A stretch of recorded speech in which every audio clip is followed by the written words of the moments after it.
आपण भारतीय स्वातंत्र्याचा अमृत महोत्सवी वर्ष साजरा करत असून यासोबतच मराठवाडा मुक्तीसंग्रामाचे 2022-23 हे वर्ष अमृत महोत्सवी वर्ष म्हणून साजरा करत आहोत। मराठवाडा मुक्तीसंग्रामाचा लढा आजच्या पिढीला कळावा म्हणून या अमृत महोत्सवी वर्षात जिल्हा प्रशासनामार्फत व्यापक कार्यक्रम व उपक्रम राबविण्यात येत आहेत। मराठवाडा मुक्तीसंग्रामात हिंगोलीकरांचे योगदान खूप महत्त्वाचे असल्याने जिल्हा माहिती कार्यालय हिंगोली यांच्या वतीने आपण मराठवाडा मुक्तीसंग्रामात हिंगोली जिल्ह्याचे योगदान या विषयावर व्याख्यानाचे आयोजन करण्यात आले असून आज आपण श्री प्राध्यापक डॉक्टर महेंद्र इंगळे यांचे स्वातंत्र्य सेनानी कॉम्रेड विठ्ठलराव नाईक यांचे हैदराबाद मुक्तीसंग्रामातील योगदान या विषयावरील व्याख्यान ऐकणार आहोत। नमस्कार, मी प्राध्यापक डॉक्टर महेंद्र इंगळे, कैलासवासी शंकरराव सातव कला व वाणिज्य महाविद्यालय इथे इतिहास विषयाचे अध्ययन व अध्यापन करतो। तुम्ही मला इथं माहिती व जनसंपर्क महासंचालय जिल्हा माहिती कार्यालय हिंगोली मराठवाडा मुक्तीसंग्राम दिन याच्या अमृत महोत्सवानिमित्त हिंगोली जिल्ह्यातील स्वातंत्र्य सेनानी कॉम्रेड विठ्ठलराव नाईक यांच्या माहिती सांगण्याबद्दल मला पाचारण केलं, त्याबद्दल मी सर्वप्रथम आपल्या विभागाचे धन्यवाद देतो। मराठवाडा मुक्तीसंग्रामातील अनेक जे काही हिंगोली जिल्ह्यात स्वातंत्र्य सेनानी आहेत त्यामध्ये कॉम्रेड विठ्ठलराव नाईक यांचं योगदान अग्रगण्य व महत्त्वपूर्ण आहे, परंतु ते उपेक्षित राहिलेलं आहे।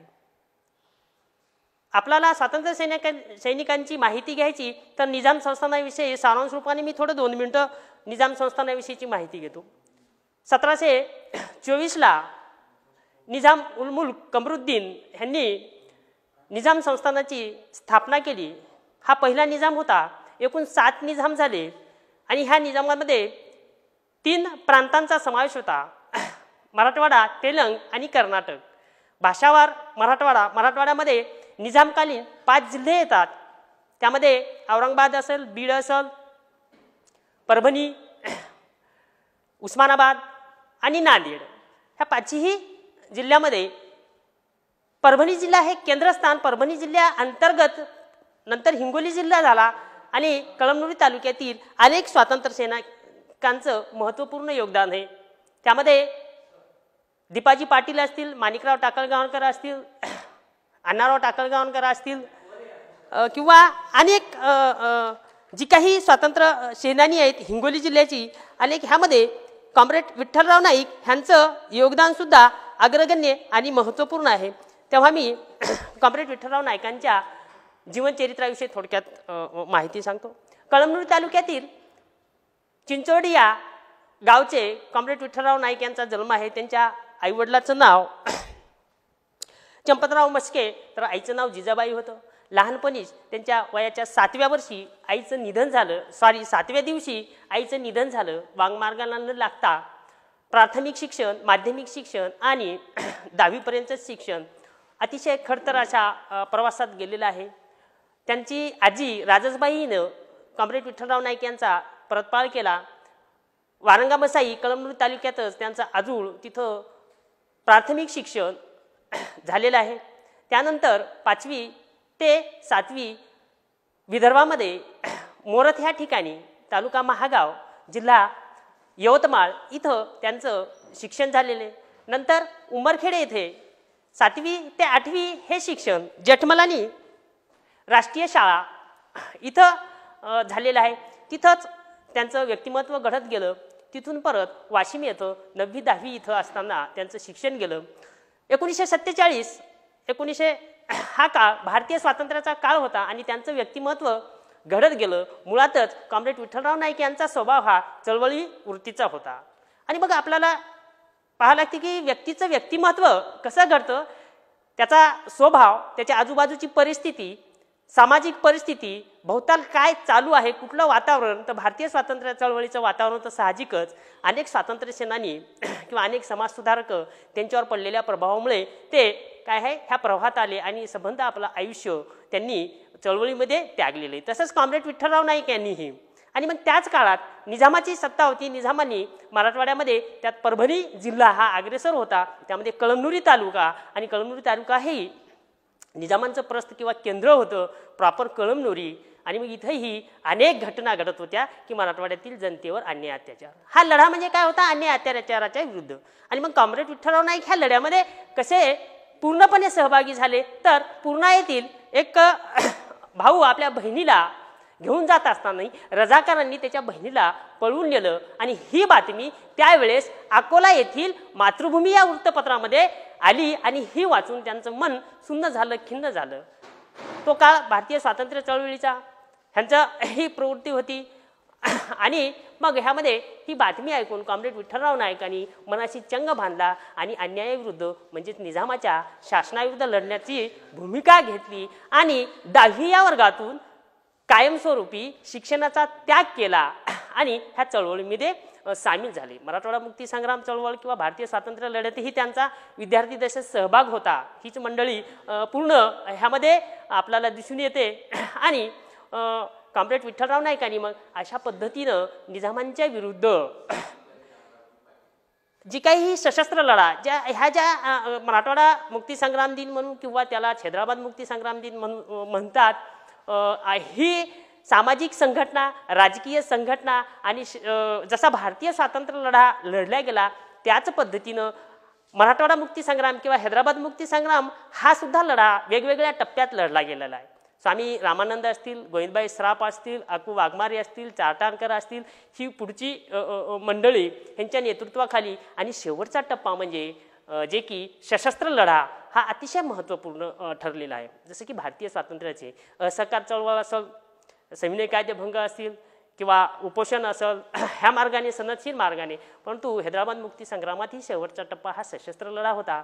आणि मग स्टेट काँग्रेसची स्थापना असेल, महाराष्ट्र इतिहास परिषद असेल किंवा वेगवेगळ्या संघटना, आर्य समाज असेल, वंदे मातरम चळवळ असेल किंवा सगळ्या ह्या चळवळीमधनं अन्यायाविरुद्ध लढण्यासाठी कॉम्रेड विठ्ठलराव नाईकांचीही ही तयारी, ह्यामधनंच अनेक स्वातंत्र्य सेनानी थोडक्यात सांगायचं म्हणजे तयार झालेले सशस्त्र लढा. आणि मग ही बातमी ऐकून कॉम्रेड विठ्ठलराव नाईकांची की पूर्णा येथील मातृभूमी या पेपरमधून त्यांनी चंग बांधला आणि ह्या चळवळीमध्ये पूर्णपणे ते सहभागी झाले. सशस्त्र लढ्यामध्ये कृती समितीच्या आदेशावरून जिल्हावार सशस्त्र म्हणजे सरहद्दीवर कॅम्प स्थापन करण्यात आली होती.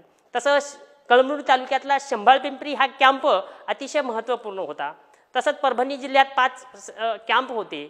आणि मग ह्या शंभाळपिंपरी कॅम्पच्या आधी अंचुळेश्वर इथं महादेवाचं मंदिर आहे आणि तिथंही एक छोटंसं एक स्थळ होतं आणि तिथंही सुद्धा काही दिवस राहिले. परंतु तिथून कारवाया करणं ही स्वातंत्र्य सेनानी काय करत होती, ती तर कारवाया करत होती निजामाविरुद्ध, अन्याय अत्याचाराविरुद्ध.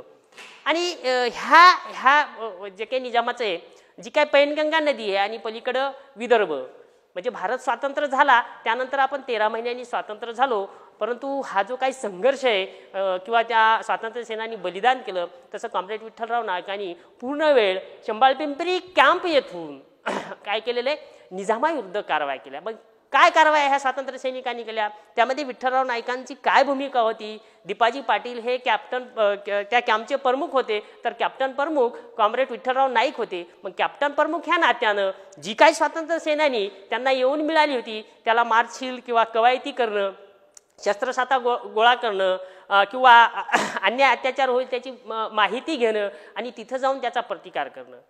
आणि मग ह्या सगळ्या स्वातंत्र्य सैनिकांनी त्याच पद्धतीने हिंगोली जिल्ह्यातील शंभाळपिंपरी कॅम्प येथून दीपाजी पाटलांच्या कृती समितीचा आदेश आल्याशिवाय कळमनुरी तालुक्यात जो काही मोठा सत्याग्रह झाला, जंगल सत्याग्रह, ह्यामध्ये कॉम्रेड विठ्ठलराव नाईकांची मोठी भूमिका आहे.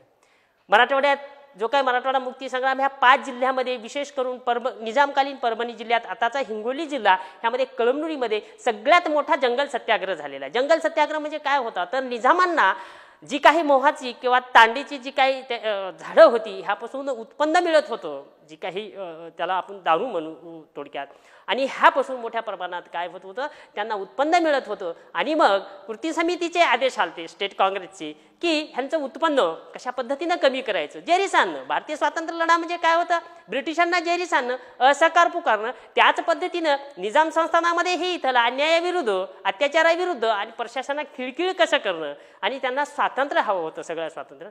तर विठ्ठलराव नाईक यांच्या नेतृत्वाखाली सगळ्यात मोठा जंगल सत्याग्रह 5 ते 30 सप्टेंबर 1947 या कालखंडामध्ये झाले. ह्यामध्ये जवळजवळ 40-50 हजार झाडं कळमनुरी तालुक्यातील मोहाची आणि शिंदीचीही तोडल्या गेली आणि फार मोठा यशस्वी असा सत्याग्रह झाला आणि निजामाचं पुन्हा पूर्ण टार्गेट कॉम्रेड विठ्ठलराव नायकांवर होतं.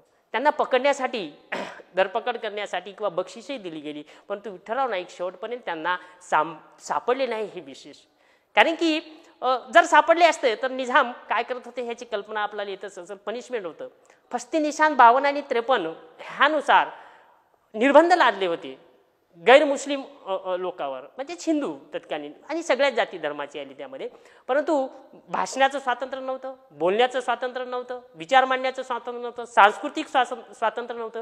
ह्या विरुद्धचा लढा होता आणि ह्यामध्ये कॉम्रेड विठ्ठलराव नाईकांनी लोकांमध्ये जाऊन तशी भूमिका मांडली, त्यांचा आत्मविश्वास संपादन केला, अन्यायाविरुद्ध लढण्यासाठी त्यांना प्रवृत्त केलं आणि जंगल सत्याग्रहामध्ये मोठ्या प्रमाणात त्यांचा सहभाग नोंदविला. आणि हा यशस्वी लढा विठ्ठलराव नाईकांच्या नेतृत्वाखाली झाला हे नाकारून चालत नाही. ह्याची आपल्याकडे ऐतिहासिक संदर्भ आणि विठ्ठलराव नाईकाचा हा पहिला लढा चंबालपिंपरी कॅम्पवरून जो त्यांनी केलेला आहे, आदेशावरून, स्टेट काँग्रेसच्या कृती समितीच्या आदेशावरून त्यामध्ये ते यशस्वी झाले. त्यांच्या नावे अनेक आहेत. देशद्रोही जे काही कारवाया करत होते इथले, त्यांचा सुद्धा काय केला, स्वकीय देशद्रोही यांचा सुद्धा बंदोबस्ती केला. म्हणजे अन्यायाविरुद्ध जवळचा असो की दूरचा असो, कॉम्रेड विठ्ठलराव नाईकांनी त्यांच्या घरातील दादाराव पाटील नाईक ह्यांचाही बंदोबस्त केला. चिंचोळीचे होते. तत्कालीन परिस्थितीमध्ये पोलीस पाटील हे म्हणजे काय निजामांचे हस्तकच असल्यासारखे होते, पूर्णच नव्हते परंतु काही. आणि हे काय करत होते तर स्वातंत्र्य सैनिकाच्या किंवा शंभाळपिंपरी कॅम्प येथील गुप्त कारवायांची माहिती ही पोलीस पाटील देत होते आणि त्याच्यातच धन्यता मानत होते. तर स्वतःच्या घरातील दादाराव पाटील जो काही होता नाईक आणि मग त्याचा बंदोबस्त ह्याची जबाबदारी सुद्धा ॲक्शन प्रमुख असे त्याचा मोहरक्या आणि त्याच्या नेतृत्वाखाली होत होते. तसं कॉम्रेड विठ्ठलराव नाईकांच्या नेतृत्वाखाली स्वतःच्या घरातील जो काही देशद्रोही दादाराव नाईक पोलीस पाटील होता त्याचा सुद्धा विठ्ठलराव नाईकांनी बंदोबस्त केला.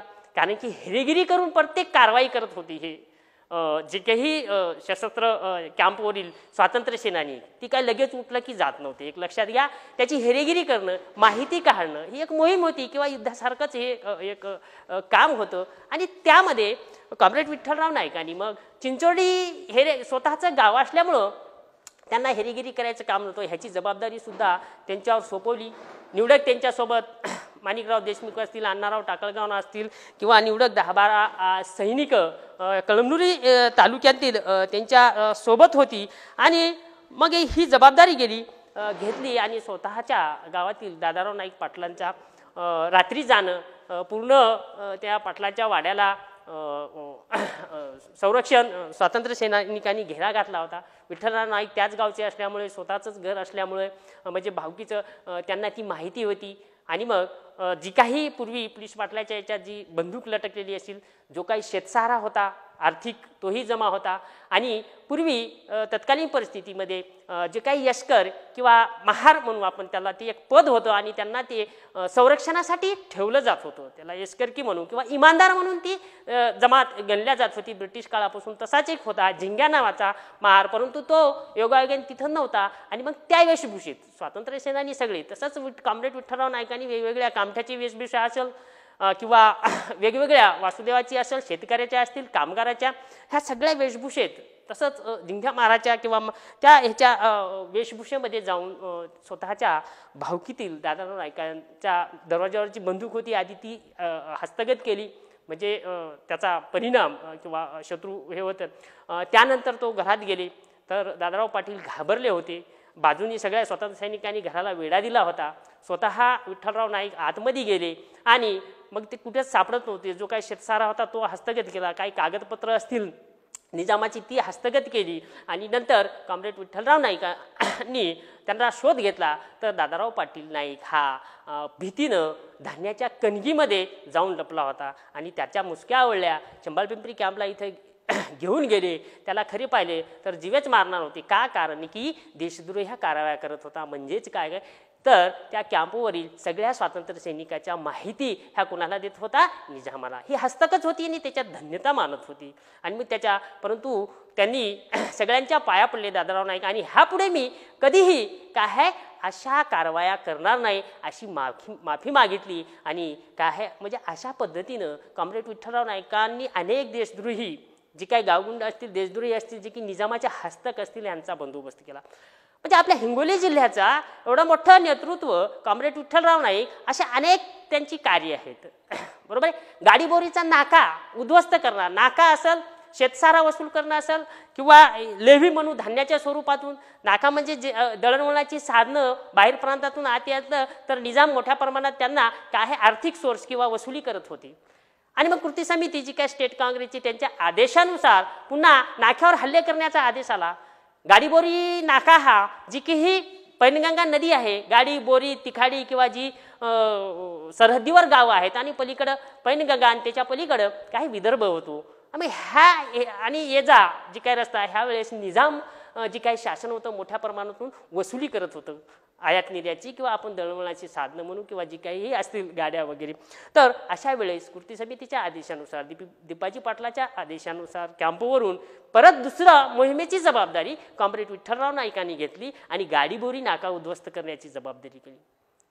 तेव्हा कुठलीही मोहीम किंवा ॲक्शन म्हणू आपण, किंवा मोहीम ही विरुद्ध निजामाच्या विरुद्ध राबवायची, तर त्याचा अभ्यास करत असत, हेरीगिरी करत असत. परत कॉम्रेड विठ्ठलराव नाईकांनी ज्या प्रमुख सवंगड्यासोबत किंवा स्वातंत्र्य सेनासोबत कामठ्याच्या वेशात त्या गाडीबोरी नाक्याचा काय केलेलं आहे म्हणजे माहिती घेतली. तर तिथं अनेक रोहिले किंवा जे काही मक्तेदार म्हणू आपण, पूर्वी तांडी असेल, महू असतील, किंवा ह्याचं किंवा ते ठेकेदार म्हणू आपण त्याला, अशी 10-12 मंडळी होती. त्याचा आधी अभ्यास केला आणि नंतर पुन्हा काय मोहीम, गाडीबोरी ॲक्शनची मोहीम ठरली, किंवा ह्या ॲक्शनचं नेतृत्व कॉम्रेड विठ्ठलराव नाईकांनी केले. त्यांच्यासोबत उत्तमराव काकडे होते, कळमनुरी तालुक्यातील सगळी ही स्वातंत्र्य सेनानीची नावं घेतो. मार्तंडराव नाईक होते, बापूराव आडेकर होते, रामभाऊ वाणी होते, गोविंदराव दत्तोराव किंवा लिंबाजी गोळ मांजिरकर, अंबादास किंवा ही सगळी, आनंदराव वाघमारे, गणपतराव जामगव्हाणकर, ही सगळी मंडळी काय आहे, अण्णाराव टाकणगावकर, माणिकराव देशमुख, रामावाणी, किंवा ही सगळी मंडळी काय आहे कॉम्रेड विठ्ठलराव नाईकांच्या नेतृत्वाखाली ह्या मोहिमेच्या त्यांच्यासोबत होती. कारण की त्या नाक्यावर 10-12 जर लोक ही होती निजामाची किंवा हस्तक किंवा ठेकेदार. आणि मग जेव्हा मोहिमेला सुरुवात केली होती, तेव्हा ह्या मोहिमेवेळेस 26/11/1947 ह्या दिवशी हेरेगिरी करून कॉम्रेड विठ्ठलराव नाईकांनी ह्या नाक्यावर हल्ला चढविला असता तिथं जी काही ठेकेदार किंवा जी काही निजाम पोलीस होती ती दारू पिऊन मुर्गी खाण्यात तर होती. ह्याचाच फायदा घेऊन त्यांनी अचानक हल्ला केला. आणि मग रामावाणी असेल किंवा वारंग्याचे वाघमारे असतील किंवा कॉम्रेड विठ्ठलराव नाईक ह्यांनी ह्या सगळ्यांचा खात्मा केला किंवा त्यांचा बंदोबस्त केला. म्हणजे मराठवाडा मुक्ती संग्रामाशिवाय भारतीय स्वातंत्र्याला पूर्णत्व येऊ शकत नाही. तर आपल्या हिंगोली जिल्ह्यातील एवढं उत्तुंग व्यक्तिमत्व कॉम्रेड विठ्ठलराव नाईक ह्यांचे असे अनेक कार्य आहेत की जे काय उपेक्षित राहिलेले प्रसिद्धी माध्यमापासून. आणि मग एवढं मोठं काम त्यांचं आहे आणि हेही एक आहे. अशा पद्धतीनं अनेक त्यांचे कार्य सांगायचं झालं तर भाटेगावचा रोहिला, कळमनुरी तालुक्याची बाँड्री, तिकडून हदगाव तालुक्याची बाँड्री, शंभाळपिंपरीपासून एक 10-15 किलोमीटर, भाटेगावच्या रोहिल्याची ही हेरेगिरी करून त्याचाही बंदोबस्त कॉम्रेड विठ्ठलराव नाईकांनी केला आहे निवडक स्वातंत्र्य सैनिकांच्या याच्यावर. तेव्हा तर त्यांच्या जीवावर प्रसंग बेतला होता, त्यांचा जीव वाचला होता. कारण की जी काही मी म्हटलं तुम्हाला, जसं की दादाराव नाईक, तसंच पुरभाजी पाटील हा भाटेगावचा हाही एक विश्वासघात कॉम्रेड विठ्ठलराव नाईकाचा केला. आणि विठ्ठलराव नाईकच रोहिल्याला सांगितलं, मौला नावाचा रोहिला होता, तो पुरभाजी पाटलाच्या घरी राहत होता. आणि मग हे कॉम्रेड विठ्ठलराव नाईक हेरेगिरी करण्यासाठी गेले तिथं. तर ह्यांचीच फसवणूक झाली आणि पाटलांनी विश्वासघात केला होता. मी तुम्हाला आधीच सांगितलं की सोयकीयही जसे की निजाम होते तसंच भारतीय सोयकीयही निजामांचे हस्तक होते किंवा ती त्यांची स्वातंत्र्य सैनिकाची गुप्त माहिती देण्यास धन्यता मानत होते. त्या मोबदल्यात त्यांना काही आर्थिक फायदा नक्कीच होत असं, बरोबर आहे. परंतु तसंच हाही पुरभाजी पाटलांनीही विश्वासघात केला आणि कॉम्रेड विठ्ठलराव नाईक जो काही मौला नावाचा रोहिला होता किंवा त्याचे साथीदार त्यांच्या हाती लागता पळून गेले. रात्र झाली एका कापसाच्या शेतामध्ये, रात्रभर कपडे काढून, जर पांढरे कपडे राहायचे, त्यांचं व्यक्तिमत्व पाहिलं तर तुम्हालाही माहीत असेल किंवा सगळ्यालाच मराठवाड्याला. आणि मग हे दिसू नये म्हणून सगळे अंगावरचे कापड आणि रात्रभर मुंग्या वगैरे चावल्या आणि जीव कसाबसा वाटला आणि सरहद्द पार करून परत पुसत सरहद्दीमध्ये गेली. ह्याचं विवरण केलं तर 1 घंटा जाईल, परंतु आपल्या वेळाचं लिमिटेशन आहे. म्हणून सारांश रूपाने सांगतो. आणि मग परत जीवावर बेतली असताना कॉम्रेड विठ्ठलराव नाईकांनी स्वतः त्याचं नेतृत्व केलं आणि परत भाटेगावच्या रोहिल्याची मोहीम हाती घेऊन परत भाटेगावच्या रोहिल्यासही ठार केला. एका शेतात मग भाटेगाव हे कळमनुरी तालुक्याच्या भाटेगाव येतं आणि मग एका शेताच्या शिवारात तो ज्या काही तनशी वगैरे असतील एक मौला नावाचा हा रोहिला आणि त्याच्या मागं एक त्याच्या साथीला हस्त किंवा एक मराठी व्यक्ती होता. आणि मग आम्हाला मारू नका ते म्हणणार मारणार नाही. विठ्ठलराव नाईकांचे खळं चालू होतं. त्या लोकांनाही म्हणले आम्ही तुम्हाला मारणार नाही. आणि मग त्यांना ते दिसलं आणि मग विठ्ठलराव नाईकांनी मौला या रोहिल्याचा बंदोबस्त केला. का केला? कारण की ही रोहिली अन्याय अत्याचार करत होती. मराठवाड्यातील परभणी जिल्हा निजामकालीन आताचा हिंगोली आणि कळमनुरी तालुक्यात हे सगळे अन्याय अत्याचार मोडून काढण्यासाठी हा अन्याय हक्काचा लढा होता. आणि ह्या सगळ्या अशा अनेक कारवाया आहेत. आपली नांदापूर हिंगोली रेल्वे उखड्यामध्ये कॉम्रेड विठ्ठलराव नाईकाचा मोठा हात आहे. आजेगावचा जो रणसंग्राम आहे त्यामध्ये हुतात्मा बहिर्जी झाले. कृती समितीने जर मोठा लढा असला की त्याचं स्वरूप तर सगळ्या कॅम्पवरची मग ही पाचही व्याडा असेल दगडधानोरा असेल शंभाळपिपरी असेल ह्या परभणी जिल्ह्याच्या सीमावर्ती भागावर ही कॅम्प ही सगळी एकत्र स्वतंत्र सेनानी येत होती आणि मोठा लढा. तसा आजेगावच्या रणसंग्रामध्ये सगळ्या स्टेट काँग्रेस सशस्त्र कॅम्पची स्वातंत्र्य सेनेशी 100 मिळून तिथं तो लढा लढला गेला. अशा अनेक कॉम्रेड विठ्ठलराव नाईकांच्या नेतृत्वाखाली पोलिसांचा बंदोबस्त करणं निजामांचा बंदोबस्त करणं किंवा जे काही रोहिल्यांचा बंदोबस्त करणं अन्याय अत्याचाराविरुद्ध आणि लोकांच्या मनातील भीती नष्ट करणं बरोबर आहे. रेल्वे ही उकडून जी काही होती नांदापूर ते हिंगोली ह्याचाही बंदोबस्त कॉम्रेड विठ्ठलराव नाईकांच्या नेतृत्वाखाली झालेला आहे. एकंदरीत टायमाचं बंधन असल्यामुळं मी सारांश रूपानं मराठवाडा मुक्ती संग्राम किंवा हैदराबाद मुक्ती संग्रामामध्ये परभणी जिल्ह्यातील कॉम्रेड विठ्ठलराव नाईकांचं नेतृत्व शंभाळटन प्रमुख ह्या नात्यानं अतिशय अग्रगण्य आहे. जे की मराठवाड्यातील गोविंदभाई सराफ असतील अकू वाघमारे असतील ही वरची मंडळी परंतु स्वातंत्र्य सेनानी म्हणून हिंगोली जिल्ह्याचा नावलौकिक किंवा एवढं मोठं जे काही कर्तृत्व महान कर्तृत्व आहे यांचं फार मोठं योगदान हे मी इथे आपल्याला सांगू इच्छितो. स्वातंत्र्य उत्तर काळातही 4 वेळेस आमदार राहिलेले आहेत आणि मग अनेक जी काही प्रश्न असतील अलीकडल्या काळातली ही कॉम्रेड विठ्ठलराव नाईकांनी आमदार असताना सोडविलेले आहेत. त्यामध्ये सुशिक्षित बेरोजगाराचा प्रश्न असेल इसापूर धरणाचा प्रश्न असेल बरोबर आहे महिलांचा निराधारांचा प्रश्न असेल किंवा अनेक जी काही महागाई असेल ही सगळी सतत विधान परिषदेच्या सभागृहामध्ये कॉम्रेड विठ्ठलराव नाईकांनी मांडलेली. म्हणजेच भारतीय स्वातंत्र्य लढा गोवा मुक्ती संग्राम आणि मराठवाडा मुक्ती संग्राम किंवा हैदराबाद मुक्ती संग्रामामध्ये कॉम्रेड विठ्ठलराव नाईकांचं योगदान अग्रगण्य आहे परंतु ते उपेक्षित राहिलेले आहे आणि फार मोठं होतं. आणि मग तरुण पिढींनी आता 21व्या शतकात इंटरनेटच्या युगात जर ह्यांच्या कथा किंवा कार्य केलेल्या गोष्टी म्हणण्यापेक्षा त्यांचं कार्य जर सांगितलं तर त्यांच्यावर त्यांचा विश्वास बसणार नाही. परंतु नैतिकतेची गरज निडरतेची गरज राष्ट्रप्रेम किंवा ह्या भावना कॉम्रेड विठ्ठलरावामध्ये दिसून येतात आणि स्पष्ट वक्तेपणा आणि येणाऱ्या तरुण पिढीला हा मेसेज जातो की राष्ट्रीय भावना किंवा ही गुण असल्याशिवाय काय ह्या राष्ट्राची उन्नती होणार नाही. किंवा राष्ट्रासाठी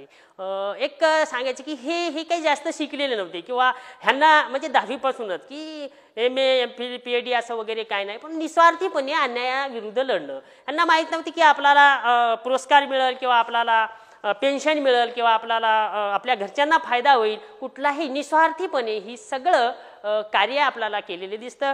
आणि हिंगोली जिल्ह्याचं कॉम्रेड विठ्ठलराव नाईकांचं नेतृत्व अतिशय मराठवाडा किंवा हैदराबाद मुक्ती संग्रामात अग्रगण्य आहे.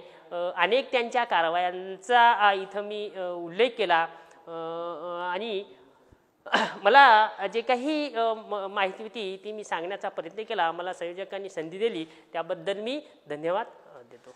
ओके.